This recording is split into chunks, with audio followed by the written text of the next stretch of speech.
High above the Alps, where even eagles take snack breaks, there's a bird that laughs in the face of gravity, sleep schedules, and layovers.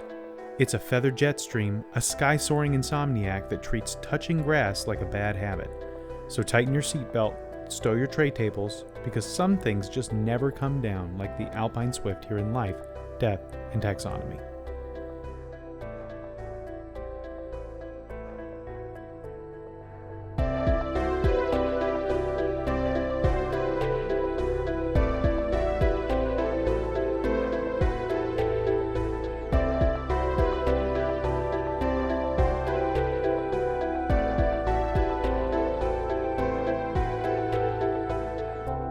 Welcome back to Life, Death, and Taxonomy. It's your 30 minutes of interesting animal information. I'm Joe.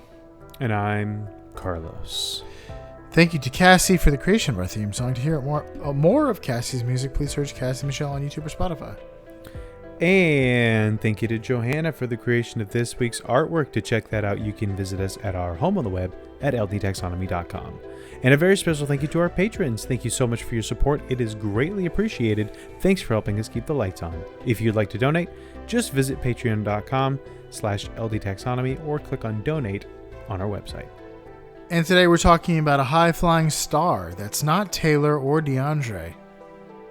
But more on that later. I know one of those things. Not the other. The Venn diagram. Actually, the Venn diagram, to understand that one, is basically a circle. Last few years. No. It's like the middle is getting bigger. I see. Well, you can't escape the Swifties, so this is part of the zeitgeist. Mm-hmm. I don't know who the other person is.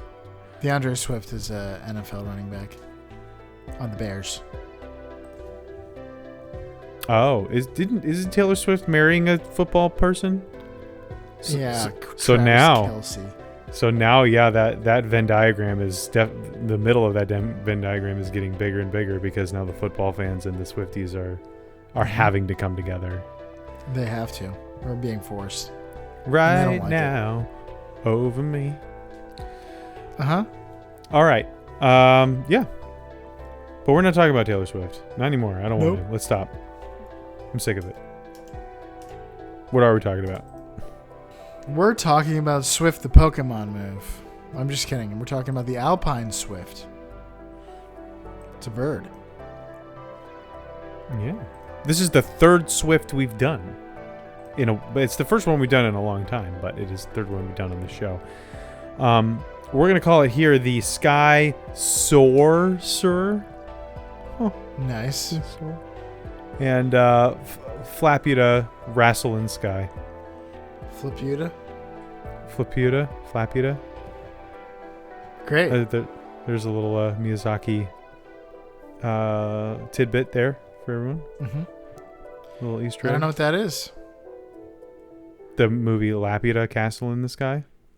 Oh, I don't think I've seen that one. It's probably one of my. It's my favorite one, I think, of the Miyazaki. My favorite movies. one is the long and thoughtful period biographical drama. The Porco Rosso. Yeah.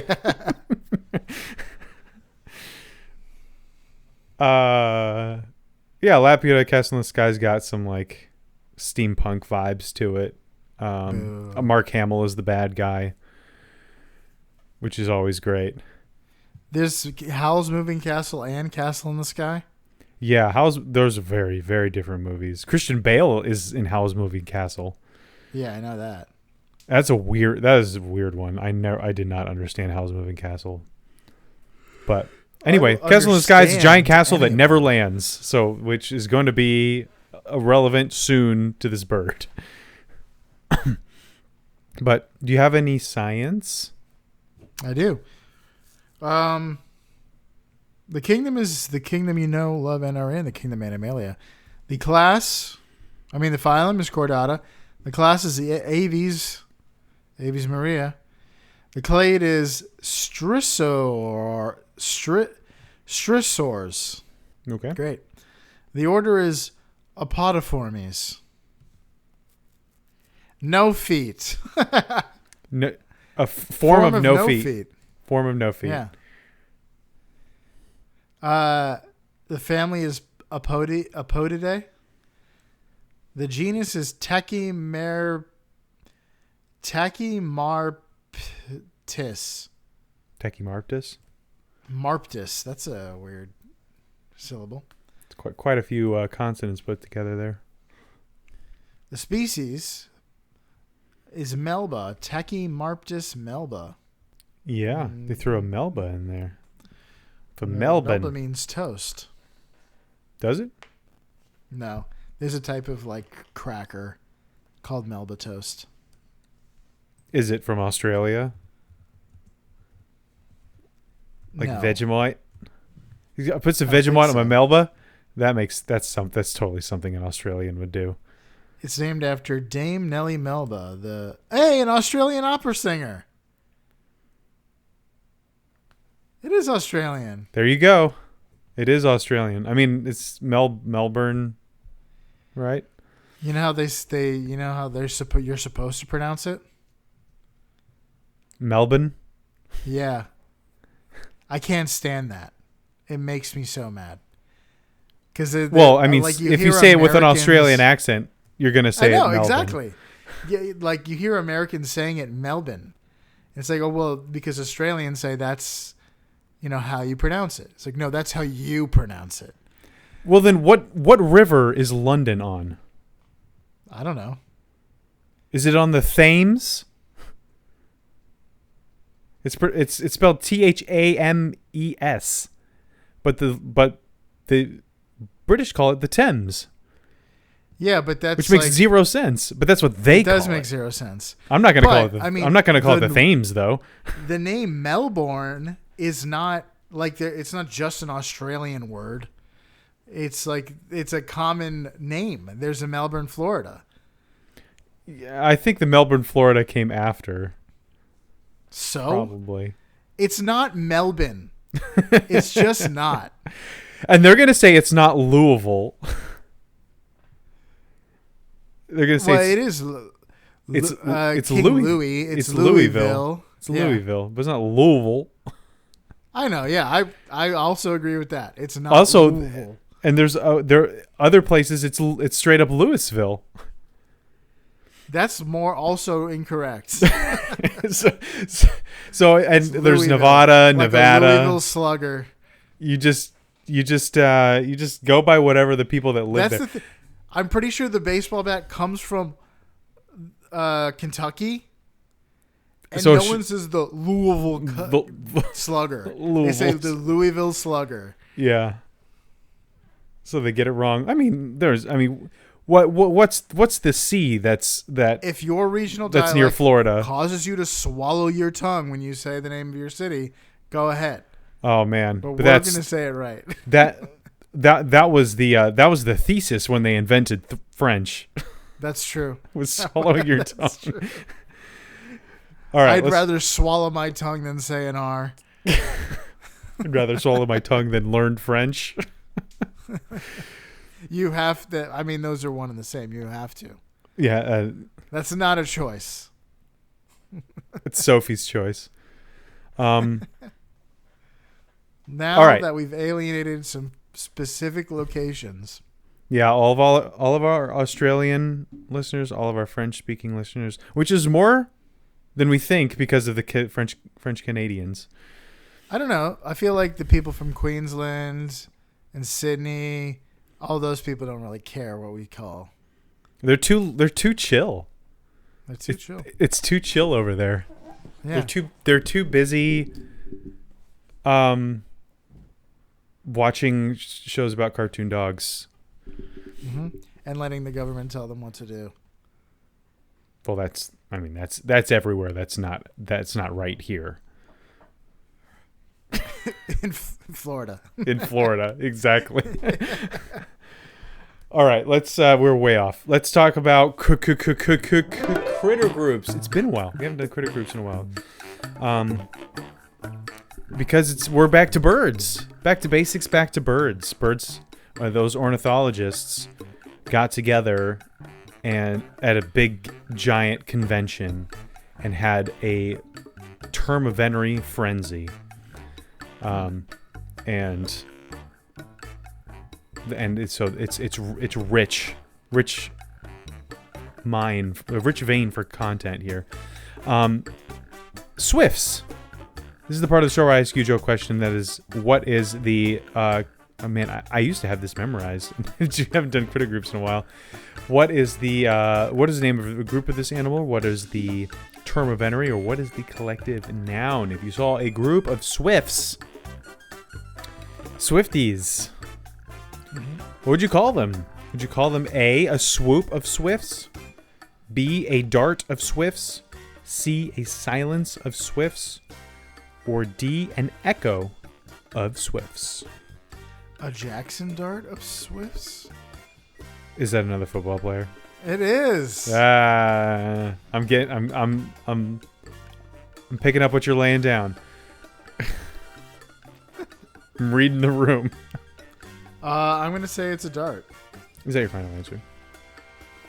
That is. That is incorrect. The answer is a swoop of swifts. A swift swoop. That's also between the two, they were both. I would accept both. The best one is a screaming frenzy. That is the one of the terms of venery for a swift. For swifts is a screaming frenzy. But we did that on the chimney swift, I believe. So didn't want to double up, but there's like 4 terms of venery for swifts. So good thing we had another one. And then the first one we did for the first swift, I think the palm swift, that was it's a box. So it could be called a box, a screaming frenzy, or a swoop. I would like to question the mental health of the person that saw a bunch of swifts and said that's going to be called a screaming frenzy. It's some random post on Reddit. These are not real. None of these are real. Do you want to know what it looks like? No words are real. Yep. It looks like a swift mixed with a falcon. It's got that small, sharp beak on a sleek aerodynamic head. But it's got that distinct angular swift shape, especially when it's like in flight. You got the pointed wing on each side and the flying V-style tail. It has dark brown upper parts and pale underparts. In other words, counter what's it called? Counter shading.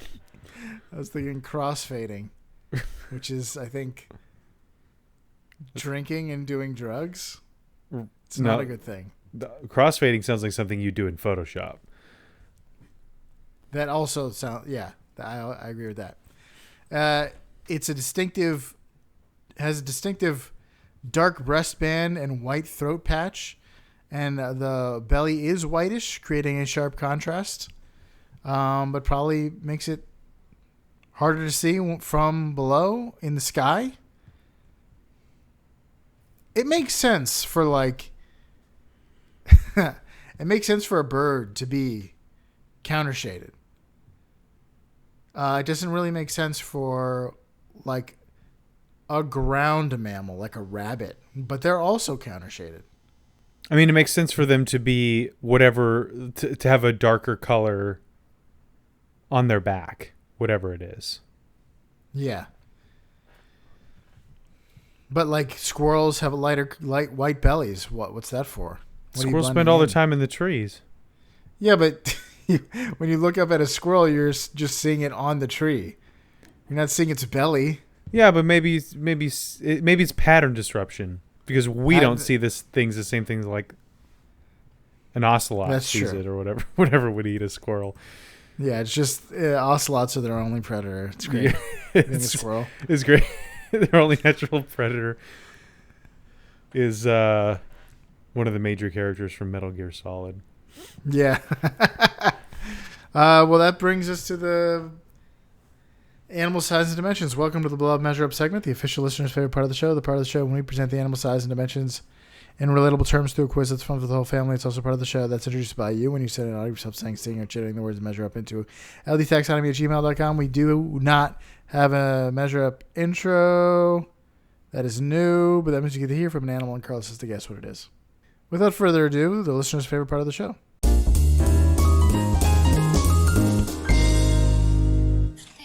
Fly higher with me, shine past all limits, my ranger in the stars, gather your strength. Do you know what this song is from? No. It sounds sultry. It is being sung by a Swift and not a Taylor. Is it from The Rescuers? Is there a No, a bird that sings a song? I'm just picturing a cartoon where like the characters go into like a smoky bar or something like that, and there's someone singing a jazzy tune. Nope. I'll give you. There, you do not know what this is. No. But if you had to take the most obvious guess in the world, what would you say it would be? The most obvious guess in the world Yes. for a bird singing a that jazzy I've chosen song. for this episode. No idea. I don't even have an obvious One guess. word. Just say one word. It's a one-word name for the movie for this episode. This episode about an Alpine Swift. Yeah. One word, though. Fly. The Fly. Incorrect. No. No. It's called... The movie is called Swift. Oh. It's about Manu the Swift. It's an animated story about a Swift named Manu who was raised by seagulls and struggles to fit in. It was made in 2019. Not any person has ever heard of it. And no one saw it. It's got a star-studded cast that includes Kate Winslet and Willem Dafoe. And Nolan North. What? And Steve Blum. Literally no one else besides those actors. 99% of their this budget movie. was spent on those actors. Yeah. It's like a failed Happy Feet. It is. And it's made by...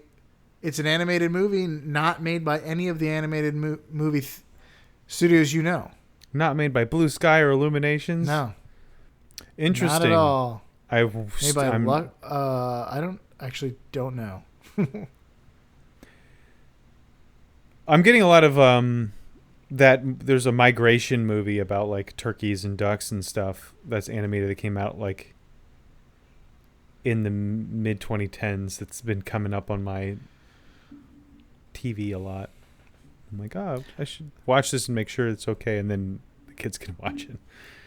This movie is so good, the studio posted the entire thing on YouTube. Like, please, someone watch it for free. I had it up just now, and somehow it still has 0 views. Just kidding, it doesn't. Now it has 1. Let's talk about their wingspan. What if that's someone's favorite movie? Manu the Swift. Or Swift, sorry. It's just Swift. But, Manu is a terrible... Like, what is that name? It's so, like... Whatever. Have you ever heard of the Buttercream Gang? No. For a while, that was my favorite movie. It's a really low budget Christian adventure movie. I watched a lot of like really low budget like kid adventure movies from the 90s. The Buttercream Gang was one, and Behind the Waterfall was another one. And Behind the Waterfall was my favorite movie for a while. And that is... Is this like The Sandlot, but... Yeah, it's like The Sandlot, but with a much lower budget than that, much worse acting. Even 90s-er? Yeah, a lot more 90s in there. Well, let's talk about their wingspan. The wingspan of the Alpine Swift, that is. It's about 51 to 58 centimeters or 20 to 23 inches. How many of those things go into this thing? Or these things? A, 6.9 Swiss Army knives. Blades go into the wingspan of an Alpine Swift. B, 3.1 Alpine Swifts go into the diameter of a Matterhorn cable car pod. Or C, 4.9 Edelweiss flower stalks go into the wingspan of an Alpine Swift. Oh, I can actually. And we're talking about a visualize all these. standard Victorinox Swiss Army knife, main blade, and the Matterhorn Glacier Paradise lift in Zermatt, Switzerland. I'm gonna go with the Edelweiss one because now I can't get that song out of my head from being stuck there. Edelweiss, you'll be happy to meet me. Is that your final answer? Yes. The correct answer is the Swiss Army knife blade. 6.9. It's on average 3.3 inches long. Let's talk about their body length. It's about 23 centimeters or 9.6 inches. 9.06 inches. How many of the Swifts go into these things? Which is correct? A, 2.3 Swiss chocolate bars go into the body length of an Alpine Swift. B, 1.3 Alpine Swifts go into the height of a Tyrolean hat feather. Or C, 4.3 Alpine ibex horn segments go into the body length of an Alpine Swift. Ibex horn segments. A single horn segment from an ibex Swift. I mean, an Alpine ibex native to the European Alps. Talking about a young growth section. Close to the head. Segment of a horn of an ibex. And the Tyrolean hat, also called the Gamsbart. It's a feather. You know the Australian Alps guys, the yodelers, their hats. The Austrian or Australian Alps? Austrian, sorry. Did we learned that Australia has Alps, right? Yeah, they do. So does Jamaica, which are probably getting just absolutely drenched right now. Lindt Swiss chocolate bars. I want the feather to be the answer. So I'm going to will it to be the answer. Final answer? I'm picturing like Barbossa's giant feather. No, it's not like you're picturing the wrong kind of hat. Oh, it's like the little fedora looking thing. Yeah. With a single like cardinal feather in there. Yeah. Fine, ibex horn segments. Final answer? I hate myself, yes. Why? Because this is so obscure. It's so like nitty gritty. Final answer? Yes. The correct answer is the Tyrolean hat feather. I should have listened to my heart. That was a cruel victory on my part. These are good hats. I like these hats. Really? Would you wear one in public? Would you wear one to work tomorrow? No. I'd wear it as a costume. Then that would be cultural appropriation and you would be crucified. No, we can do anything we want now. Can we? All that's done. Yeah. Wait, do you have any German in you? Because in that case, it's fine. It's totally fine. Germans? Or Austrian. Sorry. If it's German, then it's cultural appropriation. But if you're Austrian, then you're totally fine. The morality line is just is also a race line. I'm sure do Germans wear the Croatians same have cool hats? All I'm seeing is like baseball caps with the Croatian flag on it. So no. Dang it, we don't have cool hats? What about French? I know French Canadians have cool hats. Eastern Europeans just wear like bucket hats. Yeah, I don't think anything beats the Australian like single side pinned up Outback hat, whatever it is, the ones that they wore in World War One. Then when you're trying to get a tan on one side of your neck. Yeah, I don't know why they did that, but it looks cool. Do you want to hear some fast facts before getting to the major fact? Yeah. Well, they live and breed in Southern Europe, North Africa, the Middle East, parts of Asia, Himalayas, China. Those are the parts of Asia I was talking about. They eat. I've never heard this term before. Aerial plankton. That makes sense. They eat in the air. So they eat spiders, insects, and other arthropods that can be caught in flight. Whatever's on the in-flight menu, that's what... If you eat peanuts in a plane, that's aerial plankton. Or those cookies that shouldn't be as good as they are. Yeah. The stuff that they make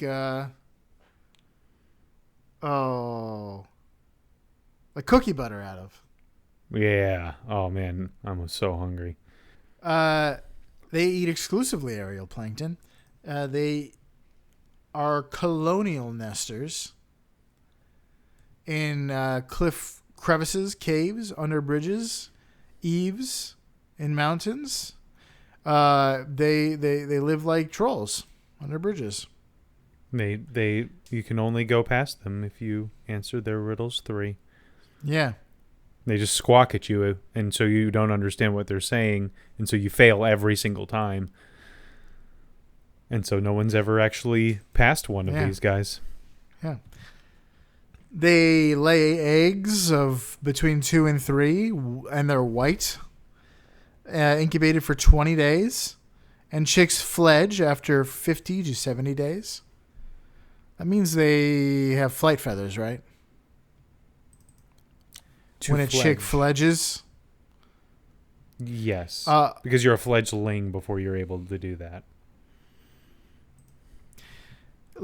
They winter in sub-Saharan Africa, Madagascar, or southern India. They fly at speeds. Can I talk about that? Yep. They cruise at 60 kilometers per hour, but they can reach over 110 kilometers per hour in level flight. So is that fast or slow? What is a kilometer? What are you doing here? That's probably like 70 miles an hour. That's my guess. A little more than half. It's like about 60%.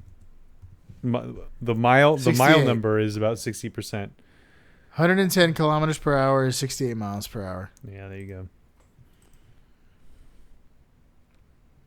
You just look at look at your speedometer and look at the little numbers, the little fun numbers. I don't even know. I don't even notice them. I won't even look at them. I'm not even gonna look at them. Yeah, they mean nothing to me. Their species name Melba honors Marie Ann Melba, the wife of a 19th century ornithologist. And she was also apparently an Australian opera singer. I'm glad I did not go with nitty-gritty nomenclature this time, because you would have discovered that immediately. Yeah, but you wouldn't have just said her. You would have looked up what her name means in like whatever. Good luck. Good luck finding that. I could not. It was all based off of this opera singer and Melbourne as just a name. Great. Well, I didn't know until I read it just now live that she was an opera singer. In my notes I just have her as the wife of a 19th century ornithologist. A woman with no agency in the patriarchal world. She's known by her husband's accomplishments. Just kidding. But is also an opera singer. He's an ornithologist. That's why he got to name the bird after his wife. Mm-hmm. Alpine swifts can detect weather changes and avoid storms by flying around or above them. Those are the only two directions you can go in to avoid a storm. True. Where else? Yeah. You could go back. That's true. There's a third option. Their screaming high-pitched calls are hallmark of summer skies in Mediterranean and Alpine regions. That's why they're called screaming eagles or whatever you said. Screaming frenzy. Yeah. But that's all I got. All right. This one's going to be called... I didn't write it, and I didn't put a name for this major fact. We'll call it Fly Like a Swiftie. And then in parentheses, nonstop nonsense. Alpine Swifts pull off the avian equivalent of a nonstop round globe-trotting flight. They have logged over 6 months airborne without so much as a pit stop. That is actually it's more than 6 months, almost 7 months. It's 200 days. So every year they migrate from their breeding grounds in Europe, which you mentioned, specifically the European Alps. That's why they're Alpine. And they spend their winters in, as you mentioned, sub-Saharan Africa and India. These are distances of thousands and thousands of miles. And they do this in one go. They use thermal updrafts to keep them going. They do a lot of gliding. But there's the big question that researchers had, and it was 2011 that they did a study on these birds. It's a Swiss study, believe it or not.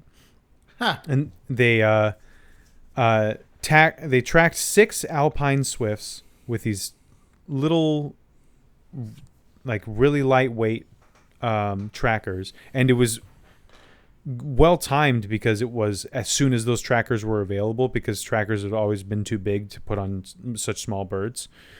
So as soon as those trackers were available, they put them on swifts, and these trackers gave data based off of their acceleration, the pitch of their bodies to determine like whether they were flying. So if they were horizontal, they were flying, or if they were kind of slightly vertical or whatever. But if they were like if the tracker was mostly vertical at a really steep angle, then that meant they were probably stopped or standing up. So they used that data, they used acceleration data, and they used light. It was able to bring in light. So for 200 days straight, these 6 Alpine swifts made their way from Europe to southern Africa, and their conclusion is that the birds never landed. Those sensors sent data packages every 4 minutes, so it is possible that they landed in between, but every single data point had them in the air for more than 6 months. So like, maybe they landed once and it just so happened to fall within those 4 minutes, but it doesn't seem all that likely. They definitely spend 99.99999% of their time flying for 6 months. And so the big question is like, how are they doing this? And you mentioned one major thing, and that's that they eat aerial plankton. Their diet consists of exclusively bugs, just arthropods that they catch midair. So they don't stop to dig around in the ground or to try and catch lizards or whatever. They just eat flying insects and spiders that they can whose webs they can fly through. The second thing is sleeping.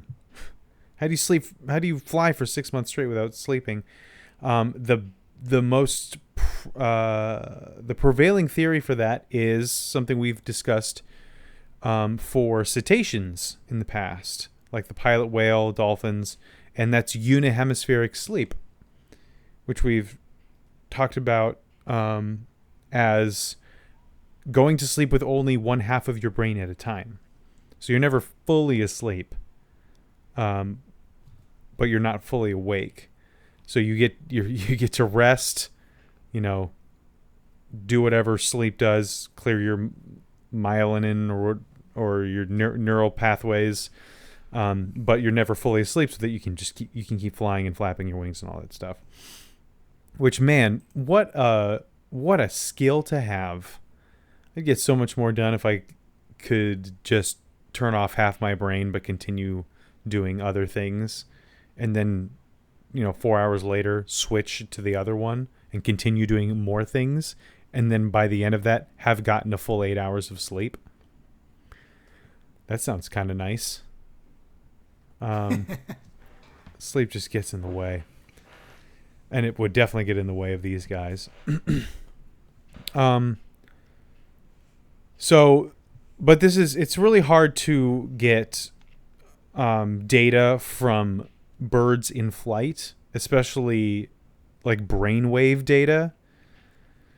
And birds are small, they move around a lot. Their method of locomotion requires a lot of flapping around.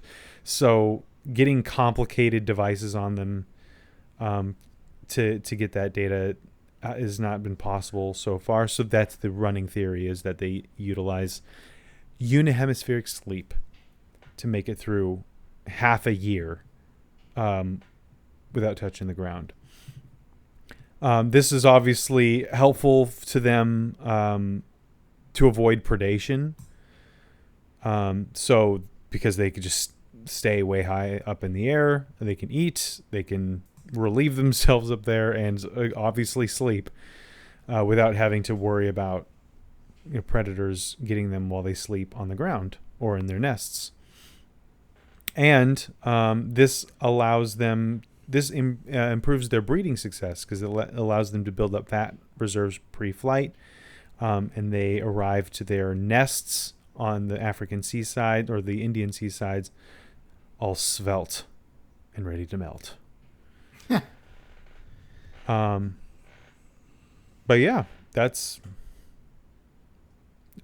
what I got. The Alpine Swift flies for 200 days. It's not 6 months. It's 6 months and 20 days. It's almost 7 months. They could go longer to make it an even 7. Yeah, you just have to kind of move Africa further away from Europe. They're working on it. But yeah. Cool. That's a long way to bird. go. You wonder why they go there. Like, why wouldn't they go to somewhere in the Mediterranean? Like, yeah, go from the Swiss Alps to Sicily. It's nice and warm there in the winter, too. So, I don't know. But if they want to go to sub-Saharan Africa, let them. I say let them. But that's all I got. You got anything else? That's all I got. All right, for you out there in podcast, that was the Alpine Swift. So take to the skies, practice your unihemispheric sleep, and save up all your PTO for a 6-month cross-country gap year trip like the Alpine Swift here in life, death, and taxonomy.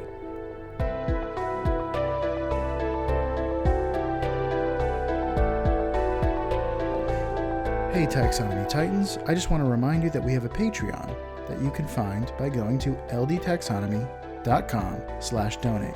All of our episodes are uploaded there. Sign up for free to engage with us, leave episode suggestions, or chat with other animal enthusiasts.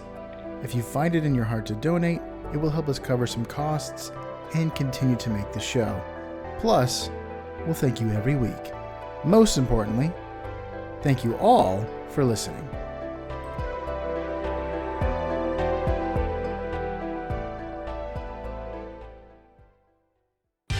Life, Death, and Taxonomy is my favorite in the world podcast.